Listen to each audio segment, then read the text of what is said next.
Bismillahirrahmanirrahim. Assalamu alaikum, dear students.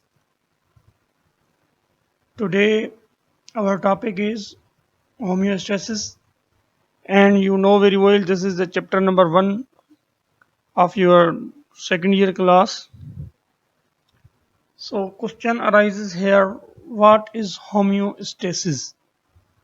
Homeostasis है क्या? की बात वो ये कि टिश्यू फ्लूइड से सब्सटेंस सेल हासिल करेंगे और उन्हीं सब्सटेंस को इस्तेमाल करके जो वेस्ट प्रोडक्ट्स वो बनाएंगे तो टिश्यू फ्लूइड में ही उसको रिलीज कर दिया जाएगा. सो कीप इन माइंड कि उस सब टिश्यू फ्लूइड के अंदर जो चेंज आएगी तो उसकी वजह से सेल्स के ऊपर कोई ना कोई इफेक्ट होगा जो सेल खुद मेंटेन करेगा. वो अपनी पीएच को चेंज होने नहीं देगा, वो अपने अंदर वाटर की कंसंट्रेशन को चेंज होने नहीं देगा, वो सेल अपने अंदर जो टेम्परेचर है उसको चेंज होने नहीं देगा. This is the static condition. वो अपने आप को मेंटेन करेगा. ऐसे हर एक ऑर्गेनिज्म करता है. मतलब जो हम लिविंग ऑर्गेनिज्म हैं तो हम मेंटेन करते हैं अपने कंडीशंस को. This is said to be as a now osmoregulation. What is osmoregulation? The maintenance of constant osmotic pressure in the fluids of an organism by the control of water and salt concentrations. Constant osmotic pressure का क्या मतलब है? You have already studied in previous class that what is the osmotic pressure. So osmotic pressure is the pressure exerted by the water. Simply, that is said to be the osmotic pressure. Now, maintenance of constant osmotic pressure in the fluid of an organism. किसी भी organism के अंदर जो fluids मौजूद हैं उनके अंदर किसी मखसूस ऑस्मोटिक प्रेशर को मेंटेन करके रखना by the control of water and salt concentration. वो करेगा कैसे? पानी और साल्ट की कंसंट्रेशंस को मतलब रेशो में रख के. उनका एक खास रेशो होता है. तो उन्हीं बुनियादों पर ऑस्मोटिक प्रेशर मेंटेन रहता है. एस्किरेशन, द प्रोसेस ऑफ एलिमिनेटिंग और एक्सपेलिंग वेस्ट मैटर. ये एक प्रोसेस है जिसमें हम एलिमिनेट करते हैं और एक्सपेल करते हैं, खारिज करते हैं खराब जो वेस्ट प्रोडक्ट्स होती हैं उनको. इससे भी हम क्या कर रहे होते हैं? होम्योस्टेस, मतलब अपने आप को मेंटेन कर रहे होते हैं.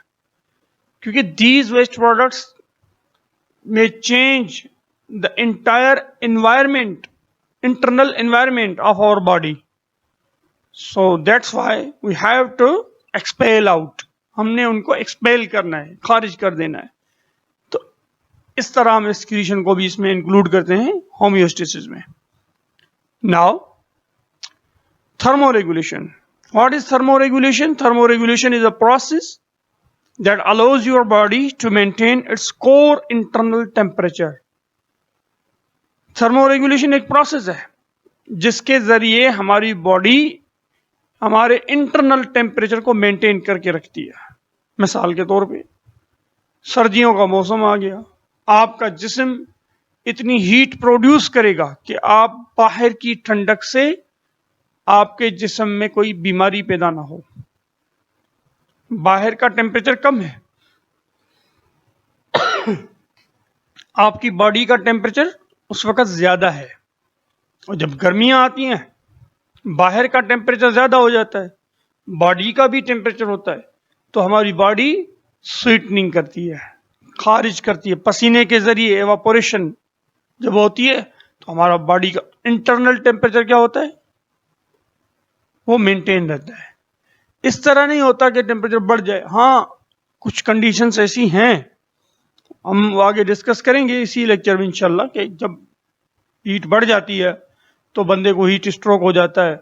तो वो भी एक कंडीशन है इंसान की, तो उसमें सही तरीके से मतलब मेंटेन नहीं हो पाता. इसी वजह After that, there are number of mechanisms in the body of an organism to maintain homeostasis. काफी सारे mechanisms हैं, जैसे 3 तो अभी हमने पढ़े, पर ऐसे बहुत सारे mechanisms हैं हमारी बॉडी के अंदर. Majority of such mechanisms are physiological processes. बहुत सारे ये उसमें वो भी हैं, वही हैं तकरीबन जो physiological process हैं. Logically, अब फिजियोलॉजिकल प्रोसेस आपको मालूम होना चाहिए कि कौन कौन से हैं. फिजियोलॉजिकल प्रोसेस आपका जो डाइजेस्टिव सिस्टम है, रेस्पिरेटरी सिस्टम है, ये सारे रिप्रोडक्टिव सिस्टम है, नर्वस सिस्टम है, these all are the physiological processes. Clear? Logically homeostasis requires check and balance mechanism is termed as feedback system. मंतकी तौर पे देखा जाए तो फीडबैक सिस्टम एक ऐसा निज़ाम है जो होमियोस्टेसिस को बरकरार रखे होता है. कैसे? चेक एंड बैलेंस मैकेनिज्म के जरिए वो चेक करता है, हमारी बॉडी के अंदर चेक करता है और उसको फिर बैलेंस करता है. अगर कोई चीज ज्यादा है, चेक किया ज्यादा है तो उसको बैलेंस करेगा टू द नॉर्मल. अगर कोई चीज कम है तो उसको बैलेंस करेगा to the normal. Means at the static position, homeostatic. Okay, at the constant position means at normal position. This is said to be the homeostasis. The change in internal environment is detected by special organs called receptor. हमारी body के अंदर कुछ receptors हैं जो कि internal environment में जब change आती है तो उसको डिटेक्ट करते हैं, पहचानते हैं, फिर immediately report to the control centre called brain. हमारे दिमाग को, हमारे ब्रेन को उसकी खबर पहुंचाई जाती है.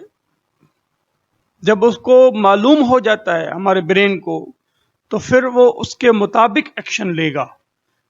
अब जब वो एक्शन लेगा तो वो और ऑर्गन से हमारी बॉडी के अंदर जो उस दिमाग के हुक्म का असर लेते हैं, that is said to be as effector.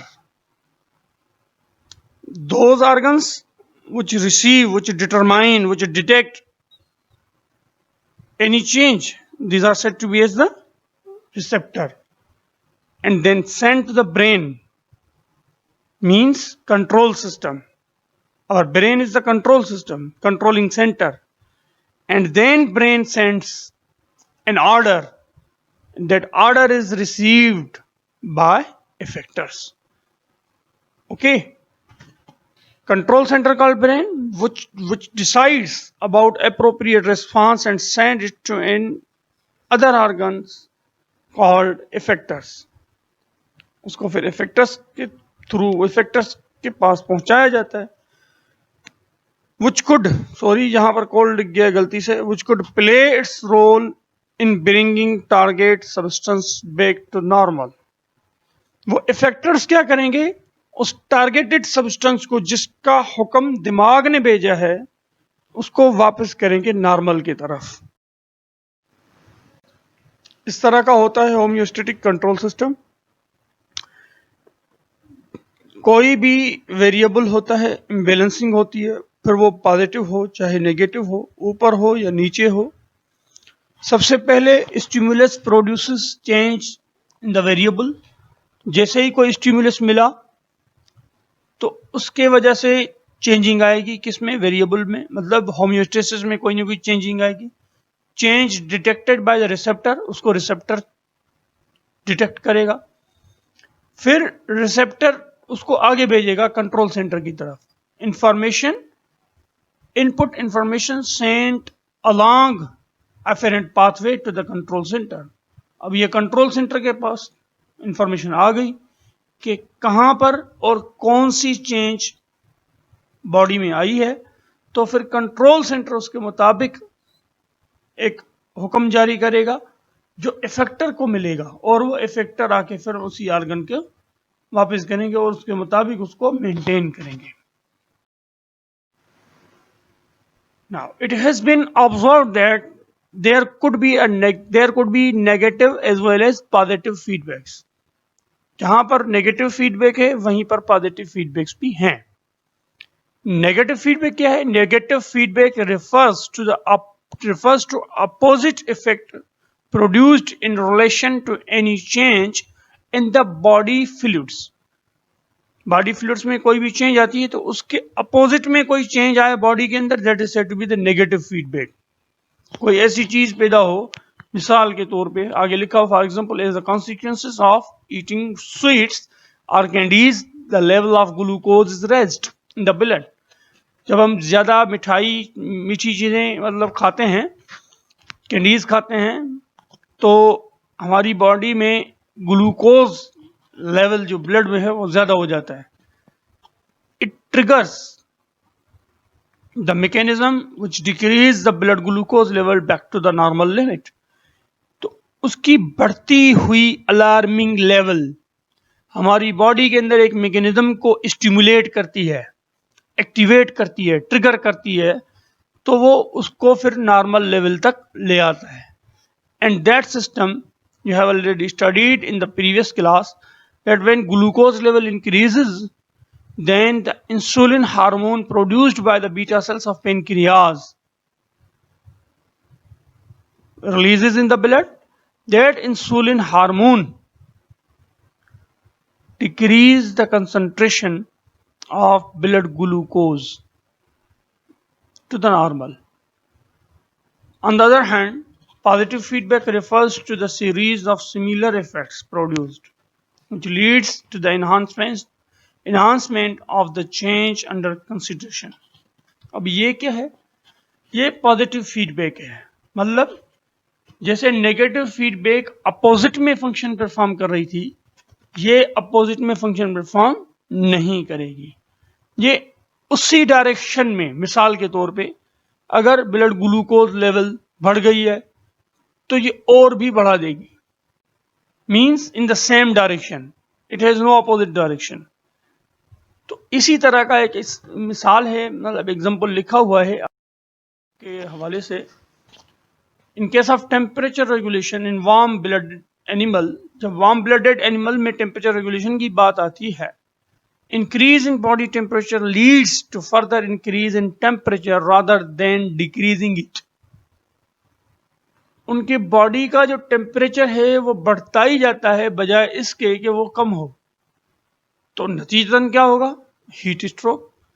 जैसे ही बॉडी का टेम्परेचर बढ़ेगा, ऑलरेडी वार्म सीजन है, समर सीजन है, बाहर भी गर्मी है और जिस्म में भी गर्मी बढ़ती जाएगी, तो उसका टेम्परेचर बढ़ता जाएगा, तो क्या होगा?